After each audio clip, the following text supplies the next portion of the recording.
Alright, continuing on from the ARC build video, we're going to talk about my favorite way to run Stasis. Let's get into it. Okay, on to Stasis subclass. Winter's Wrath. This is the only super, so obviously we're using it, but we're not really going to be using it, so it doesn't really matter anyway. Healing Rift because survivability. Straight Fly because Warlocks need all the control they can get. Penumbral Blast because this is awesome, and even if there's another one, you're probably going to use Penumbral Blast anyway, just because it is so good. Duskfield Grenade. Throwing a grenade shatters on impact, leaving behind a field that slows targets and freezes those who do not leave the volume. Takes a little longer to freeze things than you used to, but this is still a great grenade to zone with, and in general just to freeze things with in PvE too. Bleak Watcher. This thing is borderline broken. This thing will stop champions, it will kill enemies, it will generally hold down the fort with you doing next to nothing. And all it costs is a grenade. Glacial Harvest. Freezing targets creates stasis shards around the frozen targets. Higher tier combatants create more shards.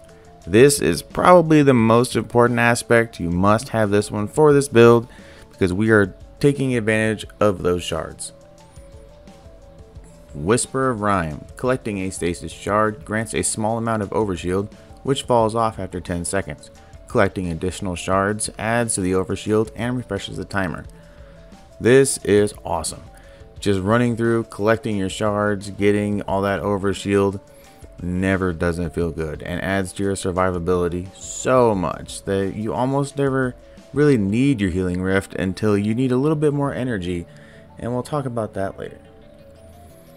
Whisper of Shards. Shattering a stasis crystal temporarily boosts your grenade recharge rate. Shattering additional stasis crystals increases the duration of this benefit and gives you plus 10 resilience. Just all around good to have. More nades, more resilience, great. Whisper of Bonds. Defeating frozen targets grants you super energy. Now, don't panic, don't panic. Minus 10 discipline, minus 10 intellect, that sucks. But this is such a strong fragment that you won't miss it. You won't miss it. It's worth it, trust me. And you'll see why. Whisper of Conduction. Nearby stasis shards track your position. This is Lazy Man's perk. You don't need it. You can have something else if you want. This, if you don't want to be running around seeking out your stasis shards, just come into you and get plus 10 resistance and plus 10 intellect to kind of offset that minus 10 intellect from Whisper of Bonds. This is a good choice. And plus, plus 10 resilience.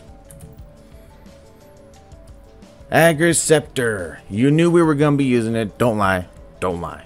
You knew it was going to be this. This gun is amazing.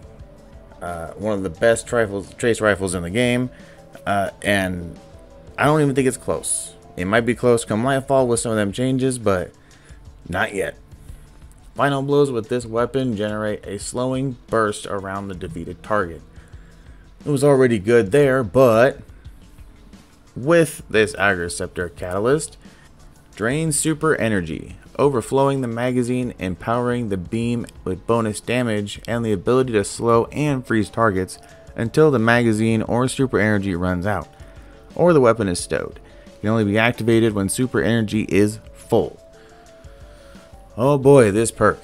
This changed this gun substantially. Your damage jumps up a crazy amount. Champion and boss melting, crazy amount. Unforgiven. Honestly, your gun in your energy slot is preferential. I chose this because it has both Demolitionist and Frenzy, which can take care of any kind of buffs, damage handling, reload, all of that we might want for our energy weapons, since all of our buffs are pretty much going to stasis matching damages, which this is not. Palmyra B. Great rocket launcher. Chill clip. is going to be super awesome next season, next expansion. Get this quickly. Enhanced shield clip is even better. Impulse amplifier is wonderful on rocket launchers. Gives you that super fast reload and your rockets go zooming out there.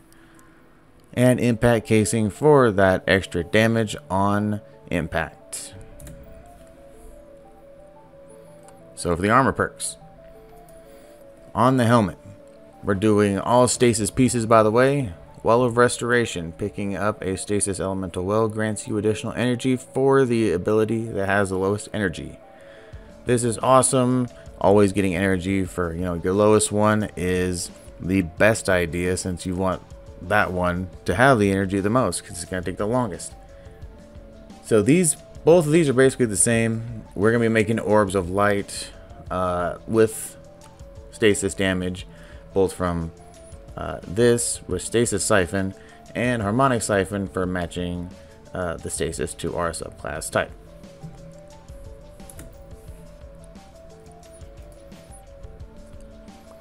Now for the gauntlets, putting on elemental armaments so I can make wells with Ager Scepter. Melee kickstart for when I'm freezing things with that melee, just to get a quick bunch of that energy back. Anti-barrier pulse, which should not be on here right now because we ain't using a pulse rifle. Fastball. That'll work. Obviously, this slot is just to match up with whatever you got going on, so pick at your own discretion. Other most important part of this build, Mantle Battle Harmony, stacked with Font of Might and some Trace Rifle reserves. Mantle of Battle Harmony makes it to where your weapon takedowns with the same damage type as your subclass get you even more super energy, and that's stacked on with the fragment that we had also put on our subclass. And when our energy is full, we instead gain a temporary bonus to weapon damage, i.e. our Ager Scepter, while we are going at it and while we're not using its optional firing mode that matches our subclass element. This is a awesome chest piece and works so perfectly with this build. Turns Ager Scepter into an absolute monster. Now, the third most important piece of this build, elemental shards. Stasis shards now count as stasis elemental wells for you. Oh boy, this thing changes the game. All those stasis shards you're making, when you grab them, having the effect of wells, which is by default giving you ability energy and starting all of your ability armor mods and everything, then just gets them going and get your damage ramped up very fast. Orbs of Restoration, picking up an orb of power, grants a small amount of energy to your ability with the least energy.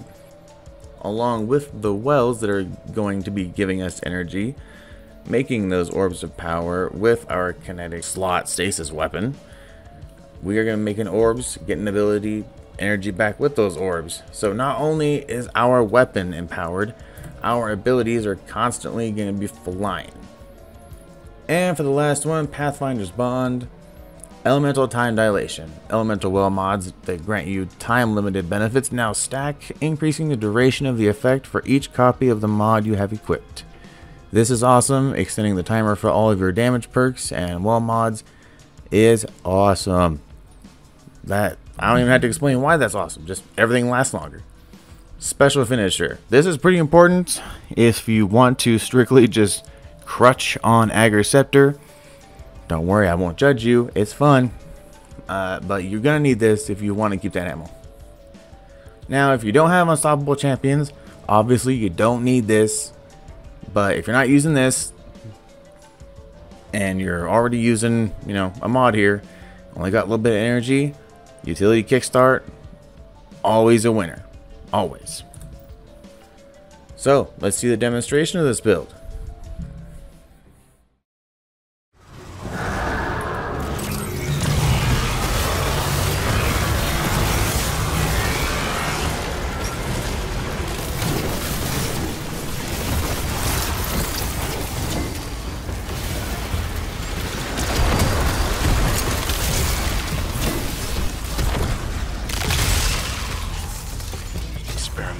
light. To think those Guardians were slaughtered for this.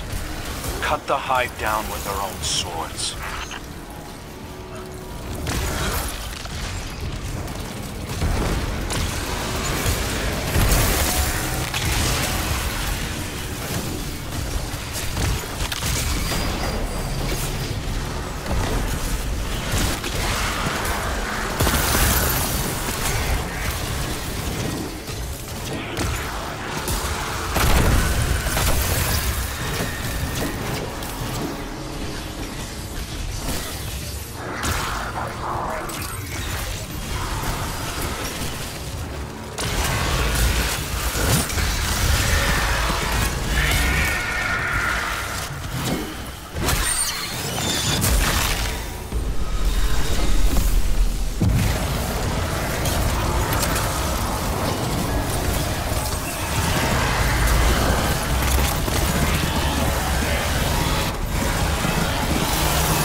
Projections of Savathun aren't real, but they do real damage.